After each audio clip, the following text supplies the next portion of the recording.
PCOD, PCOS இதெல்லாம் வந்து சரி பண்ண முடியாத ப்ராப்ளம் கிடையாது. கண்டிப்பாக நம்ம வந்து கரெக்டாக அதை மெயின்டைன் பண்ணுறது மூலமாக பிசிஓடியை நம்மளாலையும் கண்ட்ரோலுக்கு கொண்டு வர முடியும். ஹாஸ்பிட்டலில் போய் அதிக மணி வந்து வேஸ்ட் பண்ணாமல் வீட்டிலேயே வந்து சிம்பிளாக நம்ம வந்து ஹோம் ரெமிடிஸ் ட்ரை பண்ணி பார்க்கலாம். ஆம்லா ஜூஸ் ட்ரை பண்ணலாம். அதாவது நெல்லிக்காய் வந்து பீஸாக கட் பண்ணி மிக்சியில் அடித்து ஸோ அதில் இருந்து சாறு புழிஞ்சு எடுத்தீங்க அப்படின்னா ஒரு ஜூஸ் கிடைக்கும். ஸோ அதுதான் வந்து ஆம்லா ஜூஸ். அதை வந்து நீங்கள் வந்து குடிக்கலாம். அதுக்கப்புறமா ஆலோவேரா ஜூஸ் எடுத்துக்கலாம், அதாவது கத்தாழை ஜூஸ்.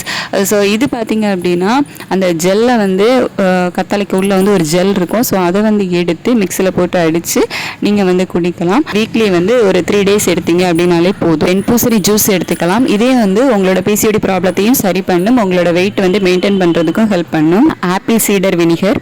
ஸோ இது வந்து அமேசான், ஃப்ளிப்கார்ட் இது எல்லாத்துலேயுமே கூட அவைலபிளாக இருக்குது. கொழுப்புகளை குறைக்கிறது மட்டும் இல்லாமல் உங்கள் உள்ளுறுப்புகளில் ஏதாவது கொழுப்புகள் சேர்ந்துருந்துச்சு அப்படின்னா அதையும் கரைக்கிறதுக்கு ரொம்பவே ஹெல்ப் பண்ணும்.